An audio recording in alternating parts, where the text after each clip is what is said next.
Friends, welcome to AS classes. एक बार आपका फिर से स्वागत है। तो आइए हम आपको पढ़ाने वाले हैं आज पीएच मान। देखते हैं पीएच मान क्या कहलाता है। तो किसी घोल या विलयन के अम्लीय या क्षारीय होने की मात्रा को मापता है। पीएच मान क्या है? ये किसी भी विलयन के अम्लीयता या क्षारीयता को उसकी मात्रा को मापने का काम करता है, जो 0 से 14 के पैमाने पर होता है। यानी पीएच स्केल कितने से कितने तक होती है? तो पीएच पैमाना या पीएच स्केल आपकी 0 से 14 तक होती है। यहाँ पे हमने स्केल बनाई हुई है, आपको दिखाई दे रहा है 0 से लेकर 14 तक। यानी पीएच पैमाना है क्या? पीएच मान क्या है? तो पीएच मान किसी भी विलयन की अम्लीयता या क्षारीयता को मापने का काम करता है। तो ये देखते हैं कहाँ पर अम्लीय कहलाता है, कहाँ पे क्षारीय और कहाँ पे उदासीन। ना तो अम्ल होगा ना तो क्षारीय होगा। यहाँ पे हमने पीएच पैमाना बना रखा हुआ है 0 से लेकर 14 तक। तो देखिए, अगर किसी पदार्थ का पीएच मान 0 से लेकर 7 के बीच में होगा, 0 से लेकर 7 के बीच में होगा, तो वो पदार्थ अम्लीय कहलाता है।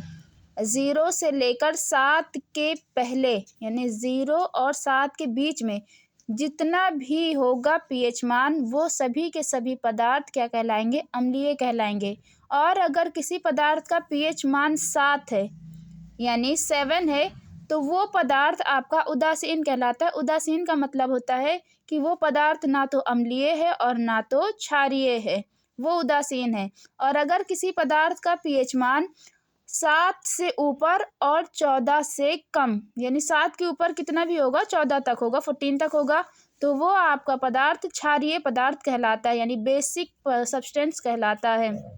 एक बार हम आपको फिर से बता दे रहे हैं, अगर किसी पदार्थ का पीएच मान 7 है यानी 7 है, तो वो पदार्थ उदासीन कहलाता है। उदासीन का मतलब है, उसको इंग्लिश में न्यूट्रल भी बोलते हैं, यानी वो पदार्थ ना तो अम्लीय है और ना तो क्षारीय, इसलिए उसको उदासीन कहते हैं। और अगर किसी भी पदार्थ का पीएच मान 7 से कम, को कुछ भी हो सकता है उसमें, 1, 1.5, 2, 2.5 या 6.5 तक कुछ भी होगा, वो पदार्थ आपका अम्लीय कहलाएगा।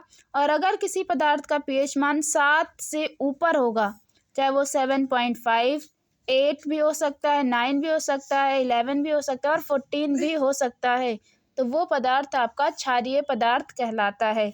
यानी 7 पे उदासीन, 7 से कम तो अम्लीय और 7 से ज़्यादा तो क्षारीय। ये पीएच स्केल है आपकी, और इसी से हमें पता चलता है कि कोई भी विलयन हमारा अम्लीय है, क्षारीय या फिर उदासीन है। आई थिंक आपको पीएच मान समझ में आया हो। अगर आपको ये वीडियो अच्छा लगा हो तो इसको लाइक और सब्सक्राइब करिएगा, और हाँ, हमारे अगले वीडियो को ज़रूर से ज़रूर देखिएगा।